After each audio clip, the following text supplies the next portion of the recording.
Hey everyone, this is Nitro.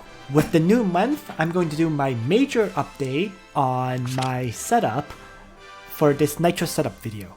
And because I know this is going to be a very long video, I decided that I'm going to separate it into 4 parts rather than doing a single video that will probably take, I don't know, maybe 2 hours or something ridiculous like that. So in any case, in this first part, I'm going to basically cover the major changes that have occurred in the past week. So, here we go.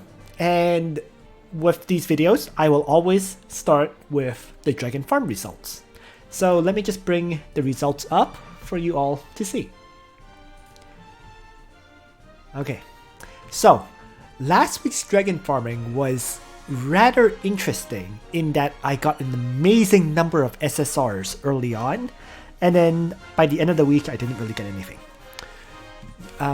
For example, on Tuesday, just from joint battles, I actually picked up 2 Peacemakers, which actually makes me now have a level 50 Peacemaker as well as a level 41, if I had the goal to upgrade it. On Wednesday, in 5 runs, I picked up a Tiara. And then on Thursday, 7 runs gave me a Monkey King's Vest.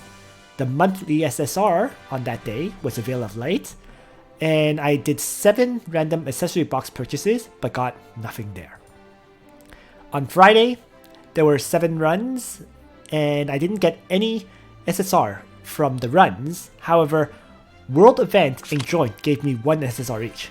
That was a Death's Robe and another Carbon Fiber Helmet. So I now have a second Carbon Fiber Helmet, which is at level 40. So nearly at level 50, where it can be used. On Saturday, I did 5 runs, and I picked up 2 SSRs.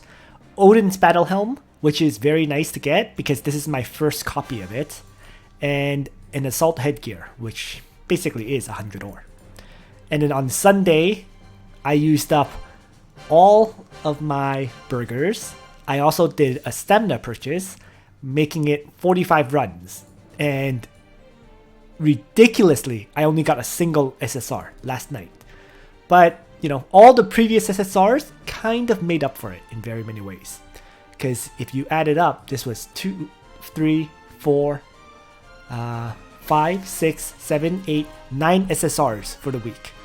And if you calculate that out, right, each daily is basically worth 3 attempts. So that would be 21 attempts, plus 4 attempts from the Wednesday, plus another 6 attempts on Thursday, plus another 6 on Friday, plus 4 on Saturday, and plus 44 on Sunday. So in total, that was 85 attempts at equipment. And given I got, I think it was 9 SSRs, right? 1, 2, 3, 4, 5, 6, 7, 8, 9. Yeah. Given I got 9 SSRs in 85 attempts, you can effectively say that is once again a 10% conversion rate. Not 100% accurate because I didn't really factor in the, you know, joint battles and the world event chances of getting SSRs. But nonetheless, you know, it's still roughly a 10% chance, maybe a bit lower. So overall, the rate of me getting SSRs continues to more or less remain the same. Next, we'll talk about the shard farming that I've been doing for the past, I guess, week or past 2 weeks even. And it's been interesting in the shard farming due to the 18 runs you have. What I've been doing is, initially for the first week, I was focusing on clearing out Gates of Fate. So for example, I had previously done 2 Shafania runs, so I did 3 more here. Then I started Ferrokia. And then I finished off Ferrokia on the second day, and then did all my Lester runs. The reason 4 Lester runs were enough is because I had, I think very early in the game, like near the first week, I had done 1 Lester Gate of Fate. Moving on, after Lester, I did 4 Listell, and then I did 5 Joshua to complete Joshua fully, but to support that, I actually did 3 Elwyn runs as opposed to 4. And then on the 31st, the last day of July, once again, I did 3 Elwyn runs. And then that way I had 5 Gates of Fate so that I could finish off Listell. I did 1 Rene run, and then 3 Geralt and Laylas. On the 1st, I finished off Geralt and Layla and started on Liphany. However, at that point, I kind of realized that I actually don't need the rest of my Trinity Crystals right now, because I have nothing that I really want to draw for. So I completely changed my focus at this point. I just realized that I didn't need to finish off all my Gates of Fate right now, and decided to change my focus back to farming shards of characters. So instead of finishing off the rest of my Gates of Fate, I am now doing 4 Lyanna shards every day.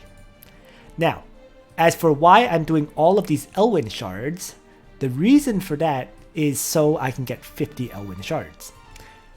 Due to the current CP token event, I can trade these 50 Elwyn shards for 60 Lyanna shards, putting me much closer to getting a 6-star Lyanna. So that's why there was this change in priority. This is hindsight, but I probably should have focused purely on farming Lyanna as well here. Because if I had farmed 60 Elwyn shards if I had farmed 50 Elwyn shards for 60 Lyanna shards, and I did full farming of Lyanna shards as well, that would have been basically 4 times 14, which is 56 shards, add another 60 shards for 116 Lyanna shards. That would have nearly completed my Lyanna to 6 stars. Because at that point, with 116, I would only need 34 more shards, which would be 9 days. Unfortunately, I didn't do that. This was definitely a mistake in my planning, so my Lyanna is not that close to 6 stars as a result. Over here, you can see that I initially was doing 3 Landius shards, and then I switched over to 3 Juggler shards. The reason for the Landius shard farming was to get 50 shards so that I could trade for 60 Listell shards. Once I have gotten that, I switched to farming Juggler. Zerida has been a must farm for me. I really need to get her to 6 stars, so she's always been farmed and will continue to be farmed until she hits 6 stars. As for the final 4 runs that you get access to, I've been doing Tiaras, because if I plan to use Tiaras as a healer in general, whether it's for PvP content or PvE content, she has to be 6 stars. Tiaras is not really a usable healer unless she is 6 stars. So this is my current status on my shard farming. Yeah. Definitely made a mistake in not farming enough Lyanna shards though. So with my shard farming and dragon farm results covered, let me just jump into the game to show the current status of the characters that I've been farming. And just give me a moment to bring that up. So, Zerida, 51 out of 150. I still need 99 shards. You can only farm 3 per day. So there's still 33 days until I hit a 6-star Zerida, which is fine. You know, the early portions of Summit Arena in the first place is not the final competitive format, so I can wait until I can basically be farming for a month before I need to be truly serious about Summit Arena. So that kind of works out, I think. Lyanna is the one that I regret. As I said, I didn't farm any shards on her, so she currently only has 16 out of 150, right? The event runs for 2 more days, so I'll have 24 out of 150 and be able to add an additional 60 to that due to Elwyn, right? Elwyn's at 42, so 2 more days of farming, we'll have 50, and then I can trade for those shards. So I'll add another 60 shards. So that means effectively Lyanna will be at 84 out of 150. So I'll still need 66 more shards. If I can farm Lyanna for 17 days, she'll be done. So that'll be the plan. Zerida and Lyanna, will be the characters I need to complete. Tiaris, because I never really started farming her until recently, she only has 48 of 150. So that's actually 12 days of farming. And with the end of the 18 shard event, I'll have actually 14 days of farming done on her. So that will put her at 56 shards. So, I mean, 56 shards means I still need another 94 shards, which basically means another 24 days. But, you know, it basically means that everyone is, I guess, Zerida, Liana, and Tiaris will all pretty much be complete in a month, with all three being at 6 stars. And at that point, I can pretty much change my focus to farming someone else. Listell is at 4 stars. Listell has actually been a big change in this week, and I'll talk about her, well, I guess right now. First of all, I didn't have Listell until basically last week, the start of last week, where I drew her. And because I managed to draw a copy of her, I was able to trade Landius shards for Listell. With the trade of 50 shards of Landius for 60 shards of Listell, I was able to bring her up to 4 stars right there. So now I have a 4-star Listell and a 4-star Landius, which is okay, I suppose. I'm kind of casually drawing, continuing to draw, in fact, on this banner, Forbidden Encounter, because for Summit Arena, both of these characters, Landius and Listell, will be used. And since both of these characters will be used, getting additional copies of them won't hurt, you know? Especially when they're only at 4 stars. If I get another 50 shards of them, I can bring one of them to 5 stars, which is a nice advantage to have. And if I actually do manage to get another one of them, I can do one more trade, right? With Connected Souls, right? I had traded 50 Landius for 60 Listell. If I manage to get another Listell draw, I can trade the Listell shards for 60 Landius shards, putting him up to 75, which makes him very easy to bring up to 5 stars. Yeah.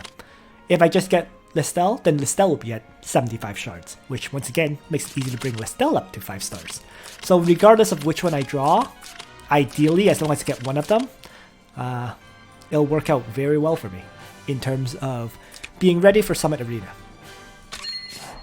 So that is the current plan. Try to get one more copy of Landius and Listell so that I can bring one of them up to 5 stars very easily.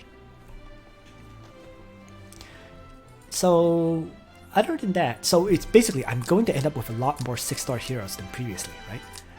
For the longest time, I've only had Leon and Lena. Then I brought Elwyn to 6 stars, and soon, next month, I'll have Zerida, Liana, Tiaris, all at 6 stars. And then there will be continue to remain a bunch of characters at 5 stars, like Bozel, Landius, and Listell. But you know, it puts me in a pretty solid place in terms of character shards and all that stuff. So that's pretty much my current status in terms of shard farming. Other than that, I'll also cover my training ground in this video. And I should cover Listell in detail. So, Listell in 1 week went from basically a starting character, which would have, 500, 600 power, up to 5,364 power. The reason for this is due to the fact that I really focused all my resources into upgrading Listell. In fact, it was to the point where I'm now currently still broke, and I have not been able to do any real training ground upgrades as a result, because all my resources were utterly committed to Listell. How did I raise her up to over 5,000 power in a week? Well, first of all, since I do Guild Wars at the Purgatory level twice per week, the Guild Wars gives 18,000 guild medals every week, right? The personal ones, if you add this all up, is 4,500. The guild rewards is 4,500 as well. So since there's 2 runs every week, that would be 9,000 times 2, which is 18,000 guild medals. So those 18,000 guild medals were all used up on Listell. I brought her to get her complete class mastery. So, and I gave her a rune stone to get Blood Master, so that she has the Mind Bore skill as well. So she went from Blood Banshee to Blood Master to Demon General to Demon God, and unlocked all the class advancements.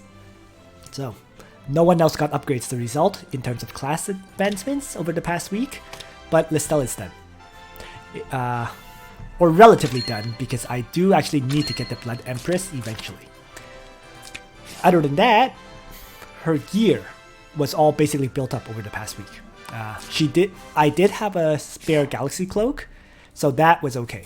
I think I just stole the Galaxy Cloak from one of my healers. I can't recall who.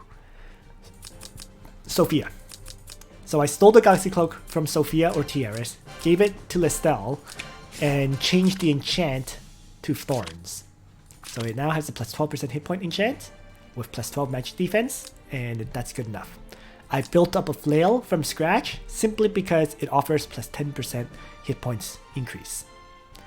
The enchant can be better. Currently it's 6% hit points. It can be 10%. So the attack gives nothing, right? So maybe I'll reroll this enchant, but we'll see. Because to be fair, the flail is kind of a temporary item.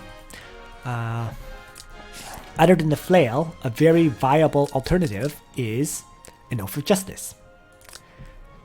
So, and the reason you would use an Oath of Justice is, first of all, flail only gives 414 hit points, while it does increase 10% hit points. Whereas Oath of Justice, which I have a level 51 of, it gives 8% defense, 8% magic defense, and 583 hit points.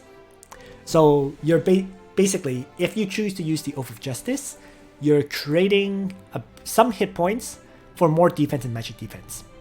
Yeah. Both are equally viable, to be honest. But for me, it's just better to use the flail, simply because I don't have enough epic martial spirits to spare. So it's easy to upgrade a flail, being an SR. It's not as easy to upgrade an Oath of Justice that needs 3 epic martial spirits. So for maybe the next month or so, maybe even longer, my Listell will be using a flail, and I'll have to think about whether to switch to the Oath of Justice or not. Galaxy Cloak? Well, it's not considered her best in slot, because that would probably actually be a Tenyos robe. That actually gives 10% hit points boost. But it is rock solid as well, right? Because this gives magic defense and 5% hit points. So once again, it's kind of a balance between whether you want more magic defense or more hit points. Both can work, but this has the 12% hit point boost with Thorns enchant. The Jord's Feathered Crown, I built this up from scratch. So this ate up a lot of my gold over the past week, as well as 3 epic martial spirits, of course. So this was one of my major commitments over the past week that ate up a lot of gold. Because to level up a piece of equipment from basically level 0 to level 50, you're talking 1.2 million gold, roughly. So, you know, it's worth it. And the enchant is only 9% hit points. It can be up a maximum of 15%. So this is rerollable, but for now, I'll make do with it. In all honesty, I don't have the gold to re-roll enchants endlessly right now, right? I'm already broke as it is. So I rolled a bunch of level SR scrolls, got a decent enchant, and that's it. Last but not least, her final piece of gear is speed boots. And, well, I use Listell primarily for PvP. So speed boots, giving her +1 mobility, is the second best piece of equipment that Listell can use. The absolute best piece for Listell is really the newly released item, the Swordsmith Medal. Because the Swordsmith Medal grants immunity to fixed damage and affects that silence active skills, while boosting all stats by 5% and giving a good amount of magic defense and defense.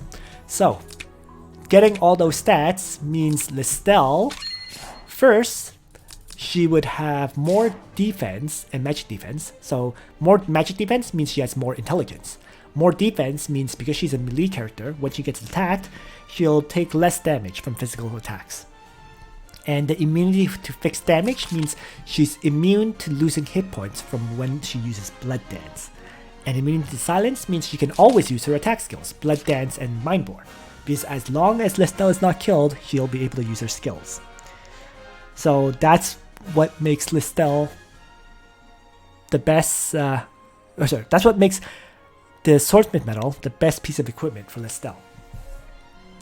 Last week, as you all might have known from my previous videos, I did draw a lot on the Bracer Force equipment banner, but it was not very kind to me. I ended up getting 3 clothesline pulls. So on the bright side, I guess I have a level 50 clothesline pole just from picking all of those up, but it just did not fit very well for what I planned. I was hoping to get either a Bracer Emblem, which is the equivalent of the Swordsmith medal, or if not the Bracer Emblem, at least I would get a Converter. Because the Converter could be used on either Bernhard or Leonhard, which makes both of those characters much more buildable. Didn't get one, so both characters, Bernhard and Leonhard, will kind of remain as is for now. But I will continue to try to draw on Dark Dragons, because at least now the Dark Dragons can drop the Converter equivalent, which is the Balance Blade. Right? So since I need a HP Magic Bow, continue to draw in hopes of getting a Balance Blade, it's not a bad thing. So fingers crossed, maybe my luck will change. Still looking for Ragnarok, still looking for HP Magic Bow, still looking for Balance Blade, still looking for the Yggdrasil branch. So that's pretty much it in terms of the weapons. Just have not had any luck still. On the bright side though, while Armors is in an equally bad state, with me missing the Last Rites, the Bloodline Magic Armor, the Aeolus Battle Armor, the 3 core endgame PvP pieces of armor that I'm still missing, it's not the end of the world, because if I look at the bright side, I'm nearly done with the helms. When I picked up I picked up last week what was it? Oh my gosh. This one, Odin's Battle Helm. So that was what I got last week. The week before, I think I got the Charon. And the week before that, I actually picked up a King's Crown, as I recall. So helms have been rapidly reaching completion. The only one I'm missing now is Tenyo's Headdress. Granted, it is a pretty nice one because it does give plus 10% hit points. But at the same time, it's not one that you absolutely must have. So we'll see how it goes. I mean, if I get one, I would love to give it to, let's say, Lana, so that she can replace her Sage's Hat with SSR Helm that gives plus 10% hit points. But as it is, it's okay as well. I may end up just giving my Lana this Dark Crown that I have once it hits level 50. Lots of people can use that Tenyo's Headdress at the end of the day. It doesn't have to be Lana. So, we'll see. Alright, so that pretty much covers the changes that have occurred in the last week. The massive change was Listell, but because I upgraded Listell fully, other upgrades have not really changed all that much as a result. I'll cover Training Grounds in this video as well, because that shouldn't be too long due to there not being much changes. So Infantry is now at 34, 34, 34, 34, and it has been at it for a very long time.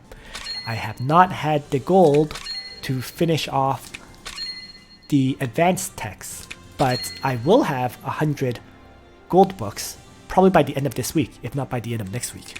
So basically, in terms of gold books, all the upgrades for infantry will be done. Okay. At this point, it's just the core trainings which need SSR items, as well as the other 2 techs that also use SSRs. But yeah, basically infantry ground will be 100% complete for Summit Arena. Lancers, on the other hand, I've completely stopped upgrading. I have a lot of gold books, as I recall. You can see 191 gold books, but I've stopped upgrading this because I don't use Lancers at all for PvP. The only character that uses Lancers for me is Ledin, and Ledin uses the Phalanx, which have already been fully upgraded at level 10. So these core techs, while they're nice, since I don't use it for PvP, I'm saving my gold for other upgrades. It's actually quite, given that I have close to 200 books though, it's actually not too hard for me to finish this. Both of these are already at level 12, so these can be brought to level 14 right there. 200 books can easily get this core attack to level 14 as well. And then I could start upgrading these ones too. So if I wanted to, finishing off the Lancer ground won't take too long. It's just I have no reason to do so. Cavalry I have been focusing on, and it has been rapidly upgrading because I use Royal Cavalry on Landius. So as a result, Royal Cavalry have been maxed out at level 10. The defense tech, core defense, has been maxed out at level 14. I'm now gathering materials to upgrade core survival so that I get the hit point percentage increase. As for the attack ones, they're lower priority because your main goal for cavalry, in truth, is to actually make the cavalry as tanky as possible so that Landius can have the cavalry units absorb damage. First, I'll do core survival, then later on upgrade the core attack value and the advanced attack. But I will actually upgrade the advanced defense and advanced survival first, once I've finished the core survival. But it just goes to show, this training ground is already near completion. The irony is, I actually never finished my anti-infantry special, and because it uses gold books. The way I see it, cavalry already one-shot infantry anyways. You don't truly need that additional, 11% increased attack and defense. So that's why I haven't fully maxed it out yet. But I'll get around to it eventually. So there is the cavalry training ground. Flyer and aquatic, you can see, it's already at 34, 34, 34, 34 as well. The one thing is the advanced text, so the advanced defense and the advanced survival are still fairly low at level 11. So there's 4 upgrades to be done on each one. But the advanced attack was long completed because I was always focused on increasing attack for this flyer training ground. So what I will likely do is, as I get resources, I'll slowly upgrade the advanced defense first before finally finishing off advanced survival. Archer and Assassin, this has been very much my neglected training ground. After I maxed out the attack value on this, I have not really touched it. So hit points is all the way down at level 6. Core defense is at level 9, so it is getting close to the level 12 level area. But you can see this is the training ground that it's going to be the most far behind for a while. I'm going to be focusing on the other training grounds first before I get back to finishing this one. Even these basic technologies, like the ones that use the silver ones, have not been finished. So it just goes to show just how much I've been neglecting the Archer and Assassin training ground. I'll get around to it eventually. It's on the to-do list, but it's a lower priority. I don't really have any characters that really use Archer and Assassin soldiers at this time. last but not least is the Holy and Demon Training Ground. And this is the one that I kind of need to finish, which I will have the materials to finish this week. Once again, this is at 43 out of 60, and that would allow it to hit level 12, at which point level 13 and 14 uses the gold books instead, uses the SSR books instead of gold books. So level 12, 13, 14 will happen very quickly as long as I have gold. Everything about the training ground now, the limiting factor has truly been gold more than the upgrade materials, which has been interesting. In some ways, I kind of regret burning a lot of the money that I burnt on enchants, but especially on the SSR enchant scrolls. That was what was the killer. Using SR scrolls, which only cost 5,000 per roll, is actually okay, because you can tend to roll at least a decent enchant by doing that. Using the SSR scrolls, that cost 25,000 gold per enchant, which is 5 times the amount of the gold. The SR books, the SR enchants, was just brutal. Yeah, it basically made me broke very rapidly. So that's why I have barely any gold right now. So other than that, I'll go over this in great detail in my two later videos for this week. But just briefly, in terms of the bonds, there's been a few significant changes. The biggest ones would be Leon now has a complete heart bond, so that he gets all hero stats plus 5%. So Leon is actually fully completed at this time. Zerida was fully completed as well. I don't know if that was done last week or the week before. Can't recall. The heart bond was fully completed. She still has a bit of toughness bond upgrades, but this is a lower priority because, generally speaking, once Zerida gets attacked, she's dead. 4% more hit points, defense and magic defense is not going to save her. So I actually think her being set up like this is fine. In truth, I probably could have upgraded this last bond even less than this and still been okay. And the other character that had a major change would be Listell. Because Listell went from having nothing to max, not in level 9 on the toughness bond, so that she gets plus 13% hit points, defense and magic defense. Level 1 on the strength bond because you don't need it, right? Her intelligence stat is replaced by her magic defense stat. She doesn't use attack. And her skill would be only stat you kind of want, but I mean, it's a lower priority the way I see it. And even her heart bond is currently at level 4. So heart bond upgrade for Listell is actually quite important given it increases magic defense and hit points. So I'll be focusing on this for the next, until it's complete, really. So Listell will be she'll probably be the fastest character I raise up from nothing to basically being maxed out, or as nearly maxed out as I can get her. Another character that I like to build, but I don't have the resources to, is Luna. Because Luna would be a great character for Summit Arena as well. And in terms of her, the 5 regular bonds is pretty much complete. Just like Listell, you build her to max, 9 and 1. The heart bond is the primary factor, the limitation if you will. And that's kind of stuck at level 6 right now.